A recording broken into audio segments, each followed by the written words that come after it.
તહેવારમાં ઓછા સમયમાં જો તમારે મીઠાઈ બનાવવી હોય તો જરૂરથી આ રેસીપી ટ્રાય કરજો. બનાવવી બહુ જ સરળ છે. તો વિડીયોની એન્ડ સુધી જોતા રહેજો. તો સૌથી પહેલાં આપણે બદામ લઈ લેશું, સાથે થોડા કાજુ અને મેં અહીંયા જેલીનો પણ ઉપયોગ કરેલો છે.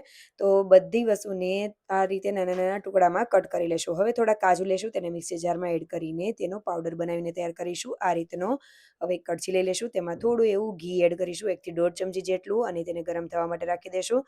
સૌથી પહેલાં બદામને આપણે ફ્રાય કરી લેશું અને ત્યારબાદ તેને ગોલ્ડન બ્રાઉન કલરની થાય એટલે કાઢી લેશું અને કાજુને પણ એ રીતે જ ફ્રાય કરી લેશું. હવે ચોપિંગ બોર્ડ લઈ લેશું અને તેમાં આપણે વ્હાઇટ ચોકલેટને આ રીતે કટ કરી લેશું. હવે ડબલ બોઇલરની મદદથી તેને મેલ્ટ કરવાની છે. તો પાણી ગરમ કરવા માટે મૂકી દઈશું અને ઉપર બાઉલ રાખેલું છે. સાથે મેં અહીંયા જેલી લીધેલી છે, પણ જેલી મેં શુગર કોટેડ લીધેલી છે. તમે નોર્મલ જેલીનો ઉપયોગ કરજો, જે મઠ્ઠામાં, શ્રીખંડમાં કે ગોલા ઉપર આવે છે એ જેલીનો ઉપયોગ કરવો, કારણ કે આનાથી વધારે ગળ્યું થઈ જાય છે. તેના બદલે તમે સુકાયેલા ફ્રૂટનો અથવા તો માત્ર ડ્રાયફ્રૂટનો પણ ઉપયોગ કરી શકો છો. આ રીતે જે ચોકલેટ મેલ્ટ થઈ ગઈ છે તો તેમાં આપણે ડ્રાયફ્રૂટ, જેલી, કાજુનો પાવડર એડ કરી દઈશું અને બટર પેપર લગાવેલા કેક ટીનમાં આપણે બધી વસ્તુને સ્પ્રેડ કરી લેશું. ઉપરથી ડ્રાયફ્રૂટ અને જેલીને આપણે એડ કરી દઈશું અને આ રીતે સેટ કરવા માટે રાખી દઈશું.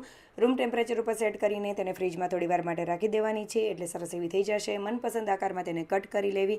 એકદમ સરસ એવી ફટાફટ બની જાય ને તેવી મીઠાઈ બનીને તૈયાર થઈ ગઈ છે. તો જરૂરથી આ રેસીપી ટ્રાય કરજો અને જો સારી લાગે તો લાઇક, શેર અને સબસ્ક્રાઈબ કરજો. કમેન્ટ કરવાનું ભૂલતા નહીં અને ફોલો જરૂરથી કરી દેજો. Thank you for watching.